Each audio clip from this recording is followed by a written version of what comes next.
एनकेएम news में आपका स्वागत है। मैं हूं संदीप शर्मा। आज संसद के बजट का दूसरा चरण शुरू होने जा रहा है और ये काफ़ी हंगामेदार होने के आसार हैं। इसी पर बातचीत करने के लिए हमारे साथ भारतीय जनता पार्टी के सांसद योगेंद्र चंदोलिया हैं। और अगर ये बजट जो है काफ़ी हंगामेदार होने वाला है, बजट सत्र जो है, तो भाजपा कितनी तैयार है, उन्हीं से बात करते हैं।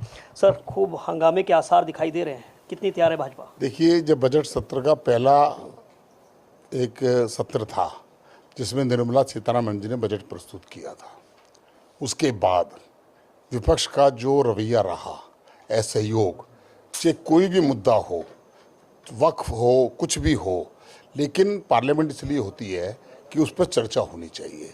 पार्लियामेंट्री कमेटी की मीटिंग हो गई, वहाँ उस कमेटी में सभी लोगों को ले लिया गया। उसका जो भी निर्णय होगा वह मानना सरकार की भी जिम्मेदारी है। और सभी 543 मेंबर ऑफ पार्लियामेंट, चाहे वो किसी भी विचारधारा के हों, चाहे किसी भी धर्म के हों, सरकार जो है किसी धर्म के आधार पर नहीं चलेगी। सरकार चलेगी कानून के हिसाब से, सरकार चलेगी कार्यपालिका और न्यायपालिका के हिसाब से। अगर आज का सत्र भी वो अगर हंगामा करेंगे तो ये जनता, दिल्ली की जनता जान चुकी है कि किस प्रकार से कांग्रेस पार्टी, राहुल गांधी जी अपरिपक्व व्यक्ति हैं, उनको कुछ पता नहीं है, केवल शोर मचाना। और ज़्यादा उनके साथ शोर मचाने के अंदर जो ममता पश्चिम बंगाल की मुख्यमंत्री है, उनके पार्टी के लोग तो डिस्टर्ब करने का काम करते हैं। उनको तो ऐसा लगता है कि ममता दीदी जो हैं वो 50 साल के लिए मुख्यमंत्री बनकर आई हैं। आज पूरे पश्चिम बंगाल की स्थिति क्या है, दयनीय स्थिति है। आप छोड़ दीजिए किसी भी पार्टी के, आम आदमी का जीना भी वहाँ दुभर है, गुंडागर्दी का आलम है।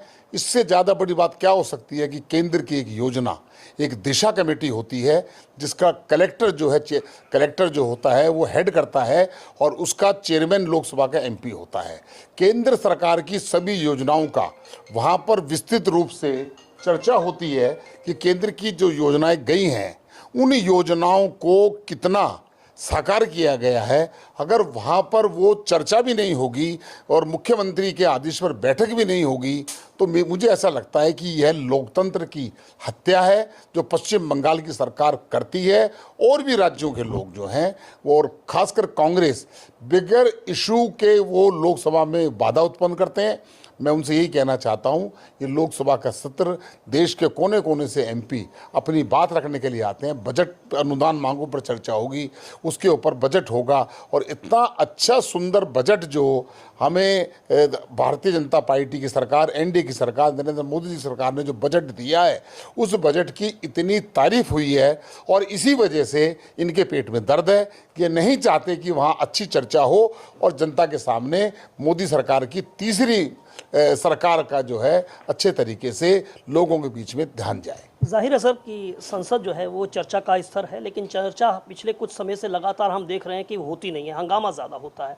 अभी हाल फिलहाल के अंदर जिन इश्यूज़ के ऊपर भाजपा सरकार को घेरने की तैयारी में है, उनमें से आपको क्या लगता है, किस तरह से आपके पास उसका जो है मणिपुर का इशू जो है वो उस पर जो है उनका आपसे विरोध है? इसके साथ साथ में जो यूएस की जो अभी नई टैरिफ नीति जो ट्रंप सरकार की आई है, उसको लेकर भी वो इशू बना रहे हैं। और वहीं सर एक बड़ा महत्वपूर्ण मुद्दा जिसमें वो ये कह रहे हैं कि मतदाता सूचियों के अंदर जो है वो भारतीय जनता पार्टी जो है वो छेड़छाड़ करवा रही है। दिल्ली चुनावों का मुद्दा भी जिस तरह से आम आदमी पार्टी लगातार इसको उठाती रही है, तो क्या कहना चाहते हैं? देखिए, मतदाता सूची का आप ये जो आरोप लगा रहे हैं, क्योंकि दिल्ली में भी हारे हैं ये, और अन्य राज्यों में भी, 2 राज्यों में, 3 राज्यों में चुनाव होते हैं। जब एक राज्य के अंदर अपोजिशन पार्टी आ जाती है तो 2 राज्यों में बीजेपी आ जाती है, तो वहाँ तो मशीनें ठीक रहती हैं, ईवीएम ठीक रहती है, इलेक्शन कमीशन का रवैया ठीक रहता है, गलत रहता है, एक जगह आ जाती है। तो ये इनका जो है केवल, अब ज़माना बदल गया है, ये बैलेट के ऊपर चुनाव की बात कर रहे हैं।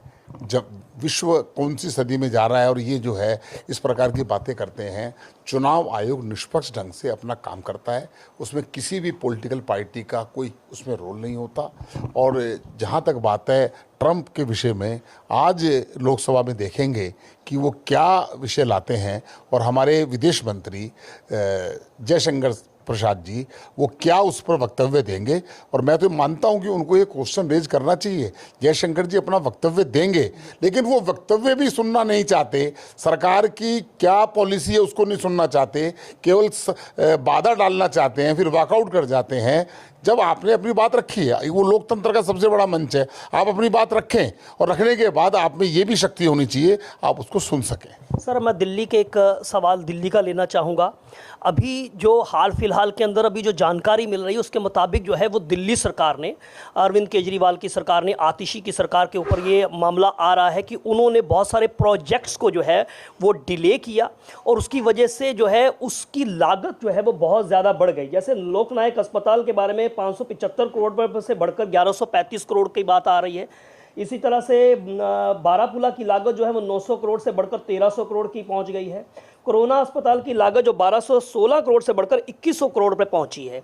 आपको क्या लगता है कि ये जो अनियमितताएं जो हैं, क्या आपको लगता है इसमें पाई गई हैं या जानबूझ के प्रोजेक्ट्स को डिले किया गया है और जो खर्चे के अंदर बढ़ा है, इसको क्या इस पर आप आगे का मामला रहने वाला है? देखिए, दिल्ली सरकार का 11 साल का कार्यकाल विवादास्पद रहा है।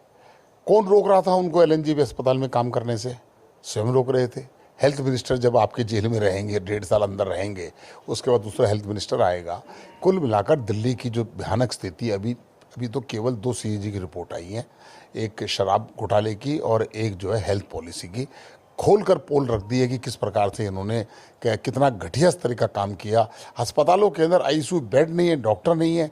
ये सरकार जब धीरे धीरे और रिपोर्ट आएंगी तो ये एक्सपोज हो जाएंगे और दिल्ली के हाशिए पर ये आ जाएंगे और पंजाब के अंदर भी इनको लेने के देने पड़ेंगे। केवल आरोप और प्रत्यारोप की राजनीति करना, ये हमारे ऊपर आरोप लगाते थे, अब ये खुद आरोप वाली पार्टी बन गए हैं।